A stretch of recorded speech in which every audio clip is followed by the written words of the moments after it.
package from Lazada at ngayong araw siya dumating. Alam niyo na kung sino may kagagawa nito. Oo, siya na naman yun. Yung boyfriend ko na naman. Siya na naman yung nag-add to cart, tapos ako na naman yung nagbayad. It is supposed to be a mystery box, pero saan ang box? Diba hindi? Hindi ito mystery box. Pero, yung pag-box ko naman, naka-box nga naman siya. Ayan o. Nakuha kong item from mystery box 1 worth. Sa mystery box na 900. Sa mystery box na 99 pesos is hair straightening iron. Hair straightening iron. Yun. Tapos, may kasama siyang lipstick. Hindi ko lang alam kung lipstick siya. Pero, tingnan natin. Wait lang. Buksan ko. Tapos, babalikan ko kayo.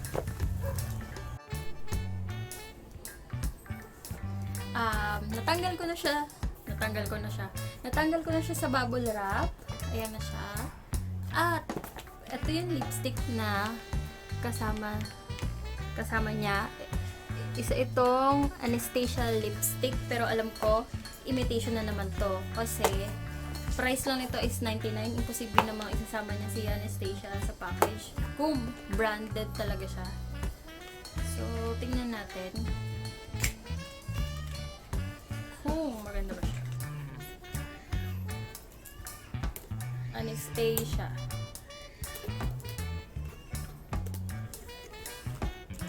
Hindi pa naman ako nakaka-lipstick na Anastasia. Pero ito yung kulay niya. Ito yung kulay niya.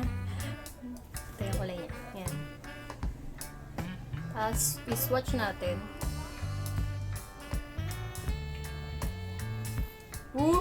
Kita mo na. Fake! Oh, fake. Kasi, nung ini-swatch ko, unang swatch ko, wala siyang tinta. Ayan, oh. Basta, alam nyo na yung quality ng fake. Ayaw niya tuminta. Pero, try ko sa lips. So, itatry ko na siya. Sana maging maganda siya sa lips ko.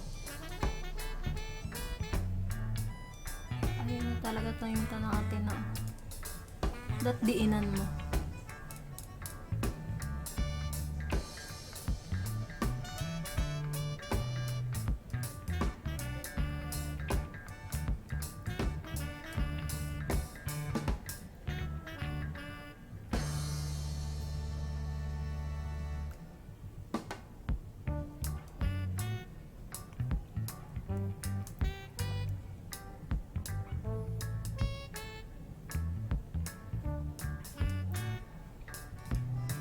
Ganda.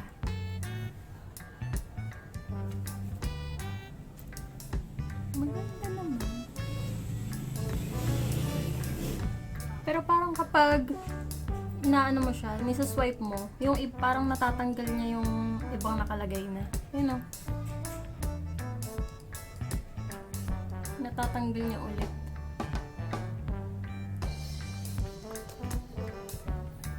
Pwede na kapag nagtitipid ka. Pwede na kapag estudyante ka. Pwede na pag wala ka pera. Next! Pero mainit talaga siya eh. Feeling ko may nakaganong...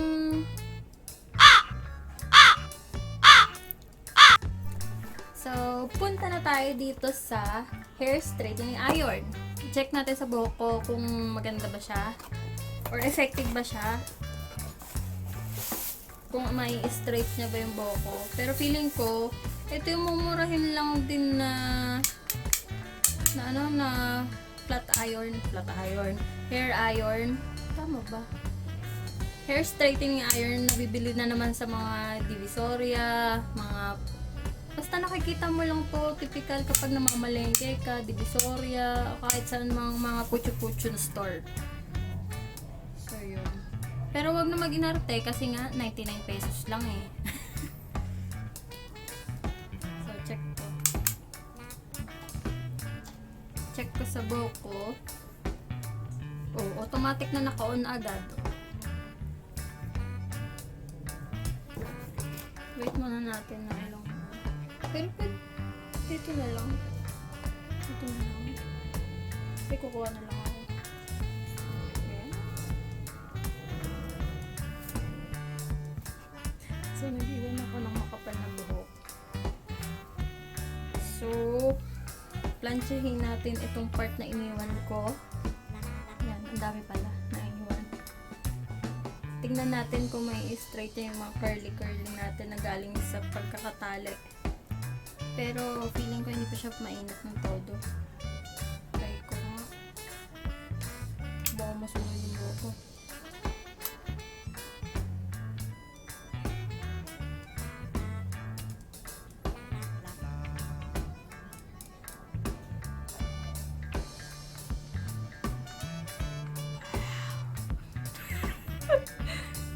Saglit ko pa lang siya ininit Pero parang feeling magtatagal ka dito kasi ang liit niya Pero kung may manipis kang buhok, saglitan lang to. Bagay ito sa'yo. Pero kung may makapal kang buhok katulad ng sa akin, ang gamitin. Late ka na sa lakad mo. Pero nakaka-straight siya Tapos ang bilis niya ma-minute. Tapos pala, sunog na yung buhok ko.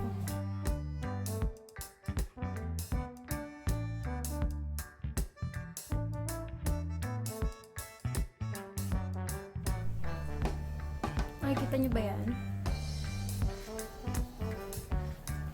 Ito lang yung gamit ko. So, na-straight niya agad yung hair ko. Siyempre nga, hair naman ang ini-straight. Na-straight niya yung hair ko.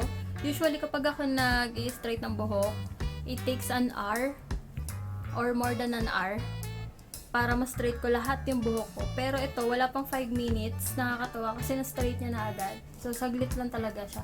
Maganda dito, madali siyang minute. Tapos, pwede mo na siyang gamitin agad. Pero, syempre, ingat pa rin sa paggamit kasi malay mo, masunog yung buhok mo. Lalong-lalo na kapag manipis yung buhok mo, tapos ginamit mo to. Pero para sa akin, maganda siya kasi makapal yung buhok ko at na-straight naman niya ng maayos yung buhok ko. So, maganda na siya, hindi ka nalugi para sa 99 pesos na mystery box. Tapos, meron ka pang lipstick. So, ayun. Dahil natuwa ako sa effect ng plancha, tinapos ko na yung buong buhok ko.